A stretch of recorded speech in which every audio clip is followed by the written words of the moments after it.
जो revise target होता है वो एक बॉल पे 21 रन का होता है, जो कि बिल्कुल नामुमकिन है। पहली टीम जिन्होंने टारगेट दिया है उसके साथ सरासर नाइंसाफी होगी। हम देखेंगे डीएलएस की कैलकुलेशन 3 मुख्तलिफ किस्म के एग्जांपल से।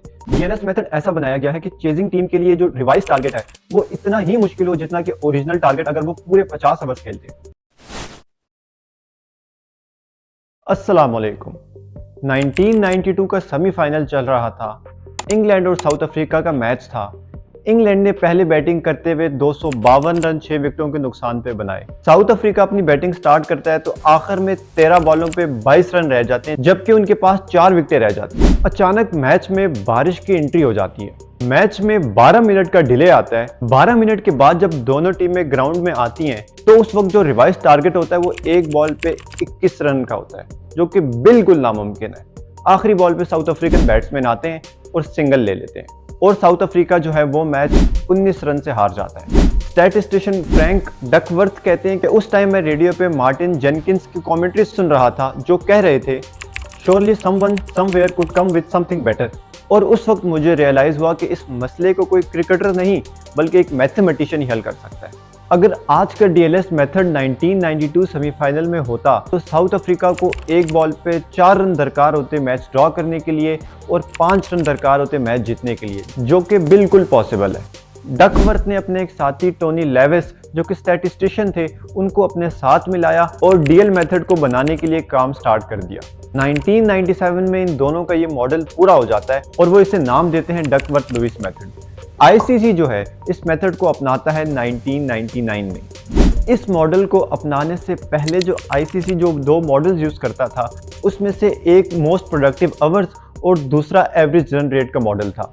एवरेज रन रेट का जो मॉडल है वो सिंपली इस तरह से काम करता था कि अगर टीम ए है उसने 5 रन की एवरेज से जो है पूरे मैच में स्कोर किया है, जबकि टीम बी जो है till the point of rain अगर उनकी एवरेज 5 से कम है तो ये मैच टीम ए जीत जाएगी, और अगर इन केस उनकी एवरेज 5 से ज़्यादा है तो ये मैच जो है वो टीम बी जीत जाएगी। नवंबर 2014 में इस मॉडल में कुछ इंप्रूवमेंट्स और कुछ एडिशंस की स्टीवन स्टर्न ने, जिसके बाद इस मॉडल का नाम डकवर्थ लुइस स्टेन मेथड रख दिया गया। जब दूसरी इनिंग में बारिश हो जाए और ओवर्स कम कर दिए जाएं तो इतना आसान नहीं होता कि आप पहली टीम का जो स्कोर है उसको प्रोपोर्शनली जितने आपके ओवर्स कम हुए उतना ही स्कोर कम कर दें। ऐसा बिल्कुल नहीं होता। इसकी वजह यह है क्योंकि अगर चेजिंग टीम के पास 10 विकेटें हैं और उनको पता है पहली बॉल से कि हमने 25 ओवर खेलने हैं तो वो एग्रेसिव खेलना पहली बॉल से अफोर्ड कर सकते हैं, जबकि जो पहली टीम थी उन्होंने जब बैटिंग करना स्टार्ट की थी तो उनको ये पता था कि हमारे पास 50 ओवर्स हैं और वही 10 विकेट्स हैं। इसी वजह से उनका जो खेलने का स्टाइल था वो ज़्यादा डिफेंसिव होगा as comparative to team B. इसलिए ये पहली टीम जिन्होंने टारगेट दिया है उसके साथ सरासर नाइंसाफी होगी। डीएलएस मेथड ऐसा बनाया गया है कि चेजिंग टीम के लिए जो रिवाइज टारगेट है वो इतना ही मुश्किल हो जितना कि ओरिजिनल टारगेट अगर वो पूरे 50 ओवर्स खेलते। चलिए आइए देखते हैं कि डीएलएस मेथड काम कैसे करता है।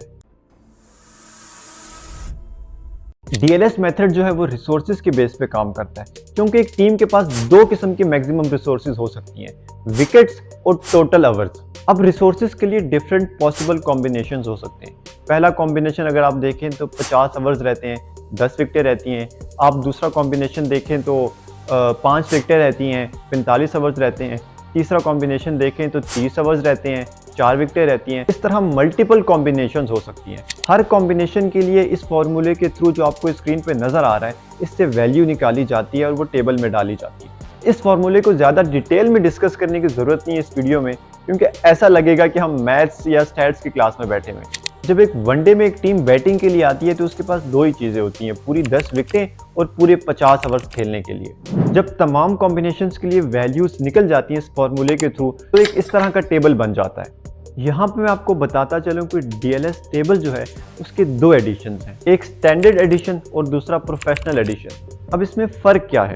जो आपका स्टैंडर्ड एडिशन है वो 2003 तक आईसीसी यूज़ करता था अपने मैचेस में, लेकिन 2003 के वर्ल्ड कप के दौरान कुछ इश्यूज उसमें आइडेंटिफाई हुए, जिसके बाद आईसीसी ने इसमें कुछ चेंजेस कर दी, कुछ कॉम्प्लेक्स चीज़ें डाल दी।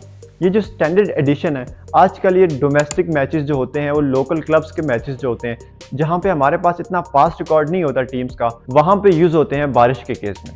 अब ये जो प्रोफेशनल एडिशन है ये ज़्यादा कॉम्प्लेक्स है स्टैंडर्ड एडिशन में। इसमें जो परसेंटेजेस हैं अवेलेबल रिसोर्सेज की ये कम और ज़्यादा हो जाती हैं डिपेंडिंग अपॉन ने टीम ने कितना स्कोर किया है, टीम का पुराना पास्ट रिकॉर्ड क्या है, टीम परफॉर्म किस तरह करती है, टीम का एवरेज स्कोर क्या है, वगैरह वगैरह।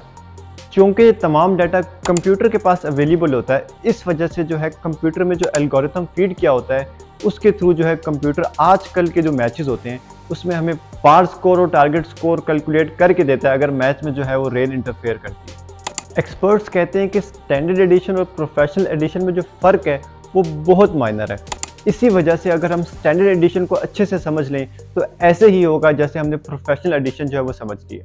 अगर हम इस टेबल को देखें तो वाई एक्सिस पे हमें जो है वो विकेट लॉस नज़र आ रहा है, जबकि एक्स एक्सिस पे जो है हमें आवर्स लेफ्ट नज़र आ रहा है। इन दोनों का जहाँ पे भी इंटरसेक्शन होता है इसका मतलब ये है कि उस पर्टिकुलर पॉइंट एंड टाइम पे टोटल रिसोर्सेज इतने % अवेलेबल थे। यहाँ पे अगर हम एग्जांपल से देखें तो अगर हमने 4 विकेटें खोई हैं और हमारे पास 35 ओवर रहते हैं तो हमारे पास जो टोटल रिसोर्सेज अवेलेबल हैं वो 57.2% हैं। इसका मतलब ये है कि जो हमने टोटल रिसोर्सेज यूटिलाइज कर लिए हैं वो 100 माइनस 57.2 यानी 32.8% है। अब हम देखेंगे डीएलएस की कैलकुलेशन 3 मुख्तलिफ किस्म के एग्जाम्पल से। पहले एग्जाम्पल में हम देखेंगे कि अगर टीम 1 ने पूरे 50 ओवर खेल लिए हैं जबकि टीम बी जो है वो जब मैदान में आई उसने 2-4 ओवर खेले तो उसके बाद बारिश हो गई। दूसरे एग्जाम्पल में हम देखेंगे कि मैच से पहले ही बारिश स्टार्ट हो गई जिसकी वजह से जो है ओवर 40-40 ईच साइड कर दिए गए। तीसरे एग्जाम्पल में हम देखेंगे कि मैच से पहले बारिश नहीं हुई, मैच में जब टीम 1 ने बैटिंग स्टार्ट की 25 ओवर खेले तो इतनी शानदार बारिश हुई कि उससे आगे जो है वो टीम 1 को मौका ही ना मिल सका बैटिंग के लिए। चले आए अपनी पहली एग्जाम्पल देखते हैं। टीम 1 ने पहली बैटिंग की और पूरे 50 ओवर खेलने के बाद 250 रन स्कोर किए। टीम 2 बैटिंग के लिए आई, टीम 2 ने 40 ओवर खेले, 109 रन बनाए और उनके 5 खिलाड़ी आउट हो गए। इसके बाद जो है बारिश ने मैच में एंट्री ली और इतनी बारिश हुई कि आगे मैच चल ही ना सका। क्योंकि टीम 1 ने पूरे 50 ओवर खेले हैं इसी वजह से जो टोटल रिसोर्सेज यूटिलाइज किए टीम 1 ने वो 100% है, जबकि टीम 2 ने जो है वो 40 ओवर खेले हैं और उनके 5 आउट हैं। इसका मतलब ये है कि उनके पास 10 ओवर और 5 विकेटें रहती हैं। अगर हम इन फिगर्स के अगेंस्ट जाके टेबल में देखें तो हमें ये पता चलेगा कि हमारे पास 26.1% जो है वो अवेलेबल रिसोर्सेज हैं। इसका मतलब ये है कि हमने जो यूटिलाइज किए वो 100 माइनस 26.1 यानी 73.9% है। अब सिंपली हम ये करेंगे कि 250 का जो टारगेट था उसको मल्टीप्लाई करेंगे 73.9% से। इसकी वजह यह है कि हमने टोटल रिसोर्सेज जो यूज़ किए हैं वो 73.9% यूज़ किए। इसके बाद जो टारगेट बनता है वो राउंड अबाउट 185 रन बनता है। क्योंकि टीम 2 ने 190 रन स्कोर किए थे इस वजह से इस केस में डीएलएस मेथड की वजह से जो है टीम 2 जीत जाएगी। अब हम देखते हैं अपनी एग्जाम्पल 2। मैच स्टार्ट होने से पहले बारिश हो जाती है जिसकी वजह से टोटल ओवर्स जो हैं वो 40 कर दिए जाते हैं ईच साइड। अब मैच स्टार्ट होता है, टीम 1 बैटिंग करती है और वो 40 ओवर्स में 200 रन जो है वो बना देती है। टीम 2 बैटिंग के लिए आती है और वो 30 ओवर्स में 140 रन बनाती है 5 विकेटों के नुकसान में। इसके बाद जो है मैच में बारिश होना स्टार्ट हो जाती है और इतनी बारिश होती है कि मैच कंटिन्यू नहीं हो सकता। अगर हम इस केस पे डीएलएस मेथड अप्लाई करते हैं, टेबल में जाके देखें 10 विकेटें और 40 ओवर्स के करस्पॉन्डेंस में तो हमें 89.3 की फिगर नजर आएगी। मतलब ये कि टीम 1 ने 89.3% रिसोर्सेज अपने यूटिलाइज किए। टीम 2 ने जो है वो 30 ओवर खेले और 5 विकेटें उनकी गिरी हुई हैं, तो मतलब ये कि बारिश के टाइम पे उनके पास 10 ओवर और 5 विकेटें रहती थी। कुछ टाइम बारिश होती है और अंपायर ये डिसाइड करते हैं कि 5 ओवर जो है वो और कम कर दिए जाएंगे। मतलब ये कि टीम 2 के पास सिर्फ 5 ओवर रहते हैं खेलने को। अब रिवाइज स्कोर जो है वो यूं कैलकुलेट किया जाएगा, क्योंकि जब बारिश आई थी तो टीम बी के पास टोटल 10 ओवर रहते थे और 5 विकेटें रहती थी। अगर हम इसको जाके टेबल में देखें तो हमें 26.1% की फिगर नजर आएगी। मतलब ये कि हमारे पास उस टाइम 26.1% अवेलेबल रिसोर्सेज थे। अब चूंकि 5 ओवर और कम हो गए, मतलब ये कि टीम 2 के पास सिर्फ 5 ओवर रहते हैं और 5 विकेटें रहती हैं। अगर हम इन दो रिस्पेक्टिव फिगर्स को टेबल में जाके देखें तो हमें 15.4 की फिगर नजर आएगी।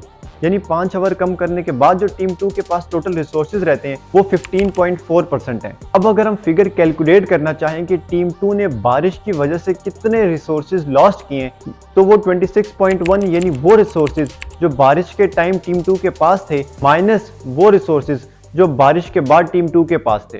अगर हम इसमें वैल्यूज डालें तो 26.1 माइनस 15.4 यानी 10.7% जो है वो रिसोर्सेज बचे टीम 2 के पास। क्योंकि टोटल रिसोर्सेज जो मैच में थे, यानी टोटल रिसोर्सेज जो टीम ए के पास थे, वो 89.3% थे। अब अगर हम total resources available for team 2 calculate करना चाहेंगे तो वो टोटल रिसोर्सेज जो कि इस केस में 89.3% हैं माइनस वो रिसोर्सेज जो इन्होंने लॉस्ट किए यानी 10.7% यानी 78.6% है।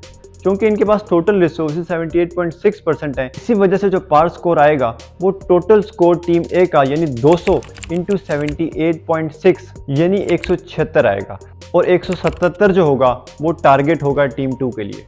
यानी 5 ओवर में टीम 2 को मजीद 37 रन दरकार होंगे मैच जीतने के लिए। अब हम देखते हैं अपनी तीसरी एग्जांपल। टीम 1 आती है बैटिंग करने, 25 ओवर खेलती है, 100 रन बनाती है, 2 आउट होते हैं और मैच बारिश की वजह से रुक जाता है। बारिश इतनी ज़्यादा होती है कि अंपायर जो है वो टीम 1 की बैटिंग को ख़त्म करार देते हैं और टीम 2 के लिए भी सिर्फ 25 ओवर जो है वो रखे जाते हैं। इस केस में चूंकि टीम 1 को पता नहीं था कि उन्होंने 25 ओवर खेलने हैं right from the first ball, उनको लगता था कि हम 50 ओवर खेलेंगे, तो उनकी पेस स्लो थी। अगर टीम 1 को पता होता पहली बॉल से कि उन्होंने सिर्फ 25 ओवर खेलने हैं तो वो ज़्यादा पेस से खेलते, ज़्यादा एग्रेसिव खेलते, ज़्यादा स्कोर बनाने की कोशिश करते। इस केस में अगर हम टीम 1 को एक्स्ट्रा स्कोर नहीं देंगे तो ये उनके साथ नाइंसाफ़ी होगी। इसलिए ये एक्स्ट्रा स्कोर का जो इम्पैक्ट है ये भी डीएलएस में शामिल किया गया है। आइए ज़रा इसको एग्जाम्पल से देखते हैं। क्योंकि टीम 1 ने 25 ओवर खेले हैं 2 विकेटों के नुकसान पर, तो बारिश के टाइम जो है उनके पास 25 ओवर और 8 विकेटें रहती थी। आइए ज़रा इसको टेबल में देखते हैं। इस टेबल के अकॉर्डिंग बारिश के टाइम टीम 1 के पास 60.5% जो है वो अवेलेबल रिसोर्सेज थे, यानी जो इन्होंने यूटिलाइज किए थे वो 100 माइनस 60.5 यानी 30.5% थे। अब अगर हम टीम 2 को देखें तो टीम 2 के पास 25 ओवर हैं जबकि उनकी कोई विकेट नहीं गिरी हुई। अगर हम इसको जाके टेबल में देखते हैं तो हमें ये पता चलता है कि टीम 2 के पास जो टोटल अवेलेबल रिसोर्सेज हैं वो 66.5% है। अगर हम दोनों टीम्स के पास अवेलेबल रिसोर्सेज का डिफरेंस लेते हैं यानी 66.5% माइनस 39.5%, तो वो हमारे पास 27% आता है। इसका मतलब ये कि टीम 2 के पास जो है वो 27% ज़्यादा रिसोर्सेज हैं टीम 1 से। तो एज पर आईसीसी रूल्स 27% ज़्यादा स्कोर दिया जाएगा टीम 1 को। लेकिन सवाल ये आता है कि 27% किसका? आईसीसी अपने रूल्स में कहता है कि ओडीआई के लिए सिर्फ इस पर्पस के लिए जो स्कोर लिया जाएगा वो 225 होगा। इसलिए इस केस में हम 27% लेंगे 225 का, जो कि बनता है 61। अब हम टीम 1 के स्कोर में 61 रन जो हैं वो ऐड कर देंगे। इसके साथ जो टोटल बनता है टीम 1 का वो 161 रन बन जाता है, और टीम 2 के लिए जो टारगेट होता है वो 162 रन का होता है। उम्मीद है आपके दिमाग में जो डीएलएस की कैलकुलेशन के बारे में हमेशा से एक सवाल उठता था वो आज हल हो गया होगा।